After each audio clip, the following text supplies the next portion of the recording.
program notes, quick and easy first. I actually forgot to point out your next handout, which is goldenrod. This is a thing, if you end up recycling and repurposing this exercise we did this morning about developing grant program outcomes, this goldenrod sheet is a cheat sheet, some examples. These are the grant program outcomes that the Arts Board has developed through that, pretty much that same exact process, only it took longer because everything takes a long time in a state agency. And I showed where we have at least intended or imagined our alignment of those grant programs to the big five, those big legacy goals with the right-hand column. So that's a resource for you. I would implore and encourage you not to borrow from it wholesale. I forgot to say it this morning, but all of these stickies and Play-Doh and markers and paper, use them if you want to, but don't if you don't. They're here for you to fidget with as we're listening and talking and thinking together, just because some people are more kinesthetic or visual learners and sitting and listening doesn't help. So this is just like, you know, letting us all learn and function and pay attention in the way that works the best for us. Our next chunk of thinking together is how do we use our application form, the questions we ask in our grant program applications, writ large in general, to help applicants think about outcomes and about evaluation. So the first recommendation of the statewide project committee is to have a shared definition, and not only to have a shared definition among the system of arts funding, of which we are all a part, but this definition is actually one that we publish in all of our guidelines and instructions. So this is guidance that we're giving to all of our applicants about what we're looking for in an outcome. So just having the thesis being just having language that people can refer to can be a really good first step. And I think it speaks to your question this morning, Vicki, a little bit about like what we just changed the words and now we have new words, and how do we talk about the words with more words, right? Is something like this can go a long way because then everybody can point to it and have access to it sort of on demand. So this language is the committee's recommendation. It also happens to be what the Arts Board is using. Not by coincidence, it is structured exactly like that Mad Lib thing we did this morning, where you fill in the first blank about who you're serving, and you fill in the second blank about what is different for them, right? So we're starting to see a system of support emerging from these random seeming questions, right? A little bit. So that's one kind of support. Is there anything that you experts would like to add to that? Other than, as we said in the beginning, this takes a little bit of a willingness to redefine what we've been using in the past to something that is consistent across both the regional arts councils and the state arts board.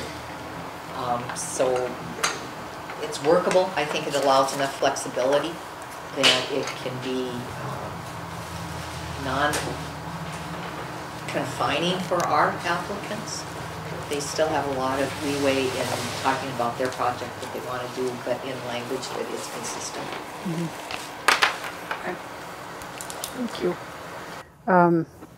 So the next thing, in how we ask for things from applicants in an application, so we can provide some constraints in the application to help get applicants to what we want them to produce. In educational psychology, we call that scaffolding. So here we see some lovely scaffolding. I promise that picture that's hard to see is the inside of the state capitol. It's really pretty. You can see it on the slides when we send them out. But they're restoring all the murals and stuff. It's super neat.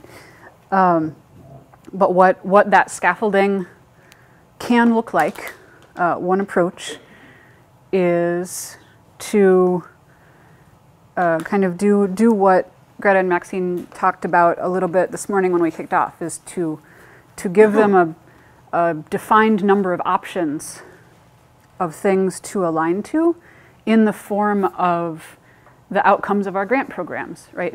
If your grant program has 1, 2, 3 things that it's trying to do in the world, then you can help applicants think about what difference they want to make by strongly suggesting that they pick one of those things and identify it as the thing that most closely relates to what they want to do, to help them see, oh, well, something like that is what they're going for, right?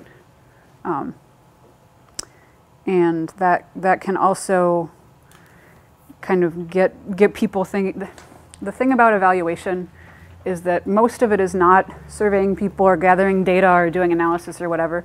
Most of it is these habits of thinking in a structured way and going through the planning process for any project or program in order to have a clear idea of what you want to accomplish. That's the jargony term for that is evaluative thinking, and it's really more of a habit of creating structure than it is necessarily about spending a ton of time on gathering data. So it's like 65-35 evaluative thinking in my mind. So helping people to do that thinking at the earliest step possible, so in the application, can really help them down the road when they're thinking about how to actually do the evaluation part. And then to have consistency across sort of the way people might answer questions like the one we looked at this morning. I actually have a new late-breaking handout for everybody. This is a set of some guiding questions that are very similar to the ones you saw this morning, but what they have with them are a bulleted list of some options for answers that people might have that I'm hoping will be, again, sort of a menu of things that these could conceivably turn into check all that apply or pick your top or whatever kind of forcing a choice in an application. They could be things that you use as grant makers to have as a cheat sheet when you're talking to people and helping them figure out what to put into their narrative, right? But to give you an idea of some of the universe of possibilities for structure we can give people within the application form to help them out a little bit. I'm mindful not to oversell things like that list because you all are your own entities and I don't want it to feel like here's a bunch of stuff the Arts Board said we should do, because that's 100% not what's going on. But I can see how it would feel like that. So what happens outside of the application? After, well, either before or after, but outside of the application form that someone might be submitting to us, what else can we do? So this is a collection of some stuff that when I do more general audience workshops, I tend to call these like super secret evaluation consultant tips with that little dance. Not really. What are some things you can do and say when somebody calls you in a panic? Like, what is this stupid outcome thing that you're making me do? It's crazy. I need help, right? Because I bet, as for me, for you, there will probably be people who call and in a panic and like don't even know what they don't know, and just or never even call. Yeah. Well. I mean, yeah. Because like I can see, because we moved online, I can see who start applications and then abandon them, and I can tell you that's where they stop, and they freak out and they quit trying. And so when in the awesome world in which people do pick up the phone or stop by or email or whatever, what can we do, right? My first tip is something exactly like what we did this morning. If people are genuinely interested in kind of really wrapping their heads around it and aren't just trying to write something in the 20 minutes before the deadline, something like we did this morning can be really great. Is there another guide? There are a few, I think, who don't do that. They're like 5 or 6, right? Or something like if you offer workshops or trainings in your regions, I hope that you can see yourselves cribbing liberally from that green sheet we did this morning, right? That could be a tool to walk people through in the same way that you did as participants today. So stuff like we did today could either be a big long exercise, or really the questions to distill out of that exercise are these guys, right? So to help the panicked person with 20 minutes to go on the phone of I need an outcome, it is to talk them through, right? And kind of, we were talking at lunch about the questions the trained counselor asks of like helping people draw out of themselves the thing they know and can't articulate. It's exactly that same kind of process and skill set for these things. And then the really goofy stuff. These are really my super secret tips. To be a little bit, you can be goofy and have the person you're helping know it, or you can just be goofy for your own entertainment and not tell them, but it works just as well either way. So kind of taking on a mental role as you're talking to a person and giving them support. These are really tricks to help you ask guiding questions. Right? I like to imagine I'm a toddler talking to someone I'm helping. Well, why is that important? And but why? Why is that? Why does that really? And the idea being, say someone calls you and says, well, my outcome is to increase arts audiences in my community, but the form says I shouldn't use an outcome like that. And then he's, well, why is it important to increase arts audiences in your well because people can have different perspective changes and feel things and meet their neighbors and stuff if they go to arts events. Well, why is that important? Why does that matter? Why should someone care about that? Because it's important for people to feel a sense of community and connection to their neighbors and a sense of empathy for people different from them. And oh my gosh, you've just talked them into having 3 really discrete, beautiful outcomes, things their project is intended to do, just by acting like an annoying 3-year-old. It's like, I swear to people, it absolutely works, and it's amazing, and it's super fun. Because grown-ups don't get to talk like that very often, right? And the same thing about, like, pretend to be a robot and everything. You make them step out their logic in excruciating detail so that you understand it. Right? Exactly. Or like really, you're literally from Mars and have no like what is a violin, right? And basically helping people to articulate all of their assumptions and the things that they're carrying with them, but aren't realizing that they can write down and have matter in their application. We, as a sector, I think, and the Arts Board has been just as guilty of this as anybody, so I'm not ragging on you guys. We have historically been, I mean, the NEA is notorious for this, right? All the reporting that we have to do for the NEA is how many bodies were in front of the art that you have funded.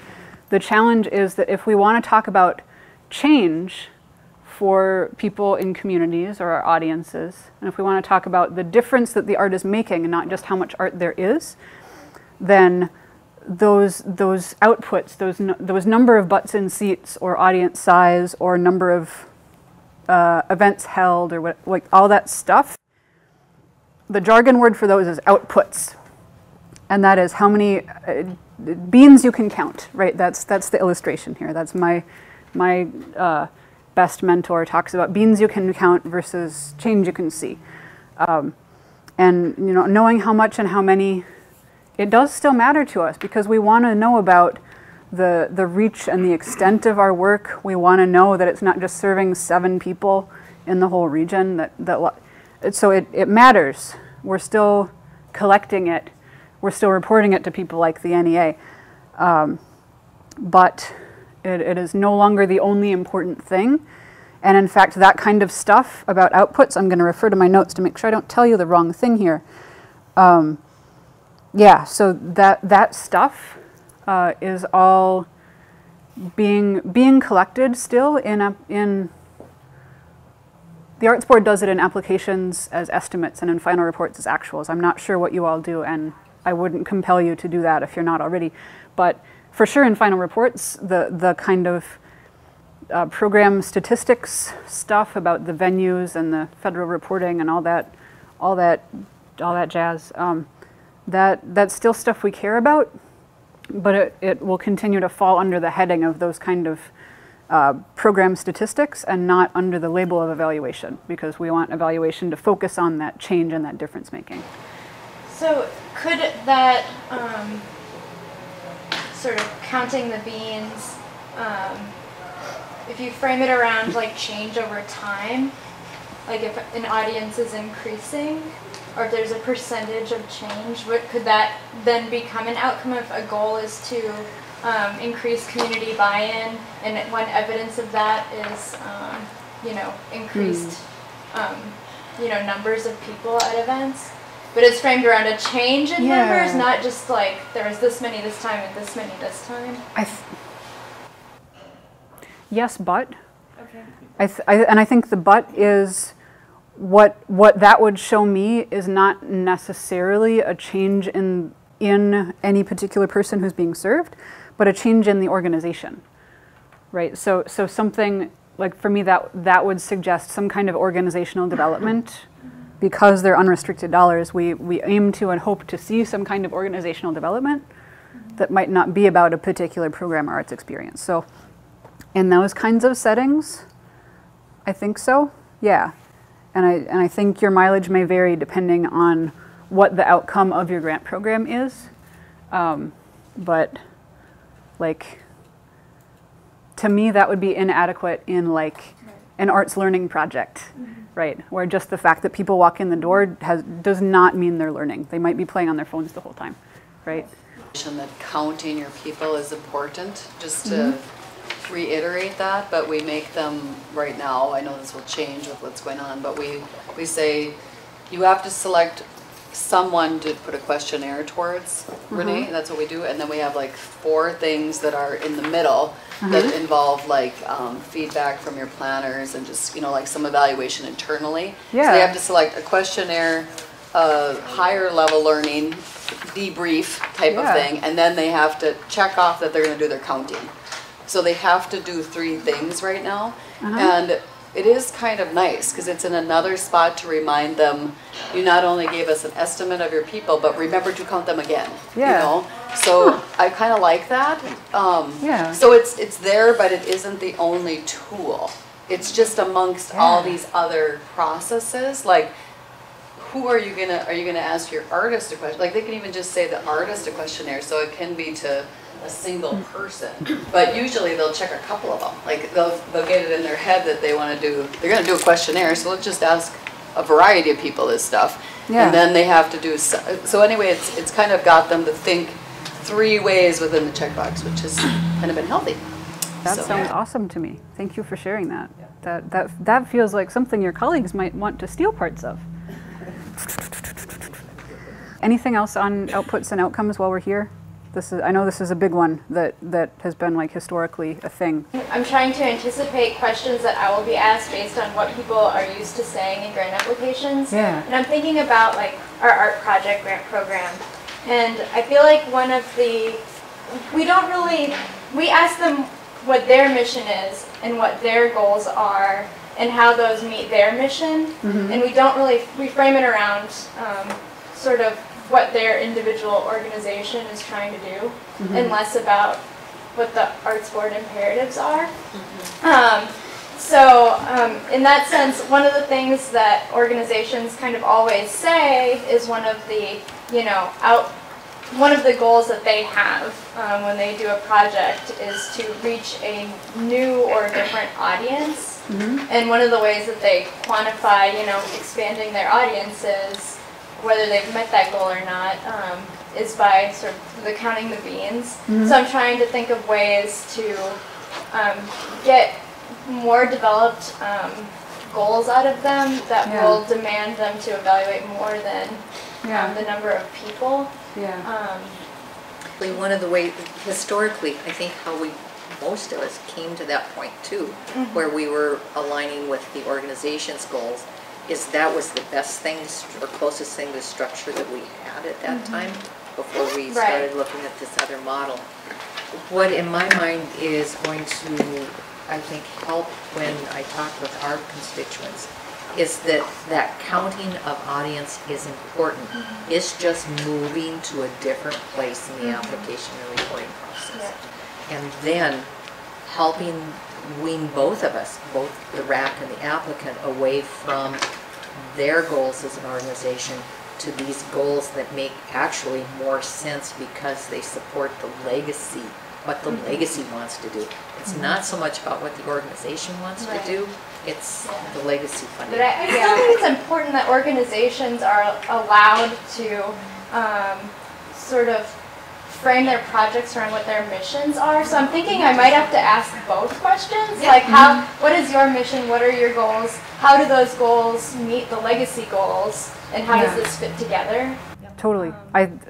That's literally exactly what I was about to say. Yeah, it's the thing that for our system is really, really important is the notion of alignment, right? So I would literally be out of step with my field's professional ethics if I were to tell people to disregard their missions and their organizational goals for something like this. But the idea of making explicit that they're connected and that they're mutually supporting. I think that's exactly right. Because as a funder, you know, it's perfectly legitimate for us to say you have to meet our imperatives, but I think it's really important that they not lose sight of theirs in their search for money. Totally. We want to help people plan, right? We want to help people get to where we want them to get. And we all, boy howdy, do we all know, right, that we can't expect everyone that we serve to be an expert in this stuff right out of the gate. We know that we can help. Right, that's our jobs. So I would like us to brainstorm together to kind of figure out, not to make explicit what the wisdom in this room already is about evaluation-y stuff, and then maybe what some of our knowledge gaps are. So I'm going to slide over to my left, over in this corner now. And pick up some flip chart markers, which is really my favorite part of any day. You think I'm kidding? I'm not. And let's do some brainstorming. Let's throw out some ideas. So this first question, what are some things that you all are already seeing people do with their projects, with their applications, in talking about evaluation? I think I'm going to start, while you guys are thinking for a second, with Mara's great example of the count, the questionnaire, and the third debriefing or something. Yes. Something that brings the planning group back together, you know. Something? Any grantees that seem to kind of get it?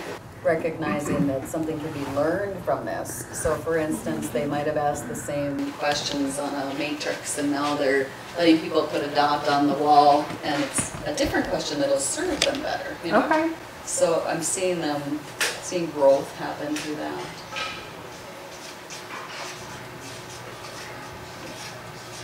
What else? So much of what I see is applicants asking questions when they do evaluation about what people want in the future, which is not helping them determine whether this project has value. Oh, yeah, okay. So the survey tool is irrelevant to our purposes. So like surveying for satisfaction or for the next program. How did you hear about us? Okay. Those kind of things. Asking the wrong questions to get the answers you need. Yeah, oftentimes we see outcomes and evaluations that don't match. You know, they tell you what their outcome is, and then the way they evaluate it does not evaluate what the outcome is. Because I feel like you get a pretty, it might be a little nebulous, but a clear picture of what like a group's goals are, what they want, because they have a pretty clear vision of what they want. But then in terms of how to know whether they've gotten there, they see the methods to measure. The word measure is there, and they think, you know, it means counting. So even if they have a qualitative goal, they'll choose a quantitative method to measure that doesn't fit. Ditto. So basically, you know, you have to remind them that the methods they choose to measure should give them answers about their goal statements. To answer the question, right? I actually ask them that question instead sometimes. It's like, you know, how will you know? Gold star. That's another one of those tips that go with the dance, is how will you know. For individual artists especially, because it's a lot of times, you know, their opportunity, say a visual artist, they have an opportunity to have their first solo show, and they might have some more philosophical goals for that body of work, but then the only thing they can think of to measure is attendance at the opening. Which the attendance at the opening is not even something they have control over, so it's not something they have agency in that method, because you know, it all depends on what the organization does. Right. So I'm like, choose a method to measure that you have some agency to control when you do your project. Yeah. So like, I will seize an opportunity so to. The individual artist connection. Yeah, I'll seize the opportunity. Individual artists that did something really interesting. Yeah? And they were really interested in how people perceived their work. And so what they did was they had like kind of like a guest book type of thing. And they wanted you to put in your reaction to their artwork. And they wanted to see, you know, how the audience's reaction to their work matched up with or didn't match up with their intent, and that was really interesting to read. I really enjoyed that. That is an even better example than the one I was just going to give. That is great. So keep those coming. Great if that's the artist's goal. Okay. Would a word like observe or document, would that help? I'm all for dumping words that confuse people. I'm all in. That's why I don't usually say the words logic model, even though I often like walk people through doing them.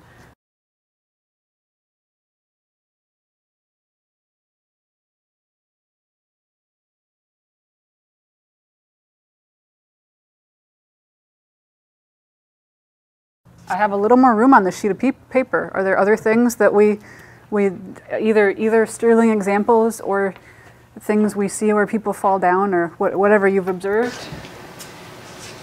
We deal with schools sometimes, and I think places that have a similar talk to us, but it's not exactly the same, where they get really defensive really quick because they're in this world, and you're like, but write something else for us, you know, something different and richer. And so I think we see that we see a defensiveness with those that are in a complementary business, but we're slightly different. That you'll get I'll get more pushback in that arena sometimes. Well, we've even had it where they've written it from an academic perspective, and it just comes off as too much of an educational program, which is not permitted. Right. So you have to have them pull back from that academic speak, and have it be more of an art concept rather than strictly an academic program. Yeah. Universities and historians. I was just going to say that it would be really, as we all work on this, it just would be great if everyone could share sort of how you're starting to frame up the introduction to these changes, and also the rationale for, okay, now the arts world is going to have their specific ways of referring to outcome and evaluation and all of that sort of stuff, as opposed to the education world that has their language, and then you go to the Department of Ag world and you have their language, and you have, I mean, you know, and it just seems like it needs more of a setup and not just sort of like throw it out there and not like this is what we do. But also inviting them to take their heads out of their teacher mode or out of their city administrator mode and say, okay, here's this framework and here's why it's set up. I'd want to have a link that goes to our website for a definition. Well, so they could click on a link and there would be a definition for them. So they know specifically what we mean by that particular word in case in their profession it means something very different. Yeah, right. Because as we know, words in English language can mean lots of different things to lots of different people. I can think of 2 strategies that might be helpful, and maybe you guys have more. We can spend a minute on this. First, one of the things in my wish that I'm actually working on, that some of it is actually written, is a glossary for exactly that purpose. So when I need to write up and insert a whole bunch of methods, but the words like output, outcome, evaluation, mixed methods, qualitative, quantitative, partridge in a pear tree, right? And the other thing is when you encounter folks from those complementary fields, I really like that phrase. You may have done this as an exercise in some other context, but something called a crosswalk. And what you do, I'm not going to mark up my note sheet here, but I'll use my finger as a marker. So if you draw a line down the center of a sheet of paper and you put your words on one side, and then the word in the other field's language that means the same thing, you put it on the other side, and then you can kind of translate with each other and have a sense of shared vocabulary without anyone having to mentally shift their own vocabulary, or like to feel like they need to adopt someone else's. It might not work as great in the context of an application where you won't be able to have like a discussion about it, but it's an option. I'm not sure I understand that. Okay. So on one side, it's our language that Yeah. evaluation or whatever, and then on the other side is what? Yeah. I know this much about formal education, so let's pick formal ed. So for the kind of outcomes evaluation that we're talking about today, if the word evaluation were on one side of that line, meaning the change we hope to see as the result of our activities in a program or intervention, the word on the formal ed side of the line might be assessment. Oh, I see what you're Right? saying. So it's the different discipline language. Yeah, that- yeah, I was exactly. thinking It has like, the same meaning. yeah. Not, yeah. I mean, it would also work with like Finnish, but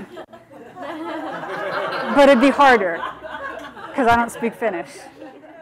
Like in our grant narrative questions, we've sort of done that a little bit because the RAC data collection forms, our reviewers don't see those forms, so we have to sort of re-ask the goals and methods question, and we rephrase it a little bit differently in that part. Okay. More about the, how will you know? Yeah. That sort of, Yeah, how will you know that? How will you That's know? a How- good question. how will you know if you've accomplished what you wanted to accomplish? Okay. Awesome. Well, I think some of it has to do with not intimidating our smaller organizations that are volunteer-based that might not have a formal training in the background that we're asking them to bring to the table. Because we've all seen applications that come from a school background and they know exactly what we're asking and they nail it, versus the nice small organization that's made up of our local volunteers have a harder time just writing an acceptable grant application that gets funded because they're stumped by these types of questions. I think that's true. This notion, the arts sector, this is new to the arts sector. All of this stuff is not stuff that arts people do in this structured and deliberative a way. I mean, everybody makes decisions based on making observations about their work and the people around them, right? That's a human thing. But using these words and these steps, it is equally, believe me, it is equally as foreign and terrifying to the Walker Arts Center and to the Guthrie and all of those big guys who could staff up to do this stuff, just in purely financial terms if they wanted to. They are just as confused as the plein air painting society in any of your region. The yellow one came All out. right. I know, man. Yeah. So basically, making it less scary, she was like, well, if you think about it, we all, individual artists, I'm not really one, but I'll pretend to be one for this. You know, we all go through periods of production and reflection. That's what artists do. They produce, and then they reflect, and then they produce again. So it's just about sort of deconstructing how you reflect into a way that you can articulate in words in a grant application. I love that. I want to hug that artist now. She's brilliant. And you for sharing. Yeah, I've used it ever since. How do you reflect? Everyone reflects in different ways, and it's all meaningful. But you can come up with a way to articulate it into a more sort of structured process. Something that should be done to give them real answers, so that it doesn't feel like a burden. Yes. You know what I mean? So kind of framing it that way about what they already know and building off of that is key, instead of saying, you need to insert this structure into what you do. It's about sort of codifying what they're already doing and making them realize that there's possibly ways they can improve upon them. That we lose them. exactly, well, or lose like pieces of them. That's something that we talk about and worry about a lot is, you know, are we serving our whole constituency? And if we aren't, who's dropping off and why? And who are we missing and who isn't applying? So this is the kind of thing that could go into an application to help people get thinking about not just a survey, not just taking a picture of the computer or the wheelchair ramp or whatever we bought, but we have this outcome that's change oriented. Now how do we get at measuring it? So this is another one of those resources you may take or leave if you wish. And then the next sheet, so it must be the red one next, right? The group exercise, selecting evaluation methods. What this is a scenario. It's like a word problem in 3rd grade math, right? So this scenario describes an imaginary organization and their program. And what I hope you will do, using your yellow sheet as a reference if you want, but I hope in your little groups of 3 or so, you'll think through the questions down below the program description. And then we're going to work together to do some sharing out, and hopefully it will point us toward some good methods that might be used. And in so doing, this will be working together to match up the things we know about a program to how that affects see, my words are turned around now, to what methods are appropriate to addressing the questions at hand. Imagine that you are the evaluation consultant they're hiring to help them figure out how to evaluate. How about that? Take yourself out of the grant maker hat altogether. Farms for sculptures. Why you want to break down evaluation right there. So to be honest, Maintain longer contact. Students aren't learning it. So they don't get off track. To build skills. Not for them to learn the train importance teachers of to the be big But then stuff. more specifically, That teachers are better fund equipped anything to like integrate this. our I guess my question is, are they learning to create? Often things like sensory words are the things that help me most when I'm thinking about specific indicators. So like what would you see differently in the teacher's behavior, or what might their colleagues say about them that would suggest the strengthening, and maybe that will lead you to what the more specific aspects of strengthening is. less burdensome for them. Let me talk to a case study. This is one that might. I understand this question. Okay, so the educators were impacted. Changing curriculum. They're wanting to work with their educators when they should be working with the workshop. Right. It's to support in combination with this.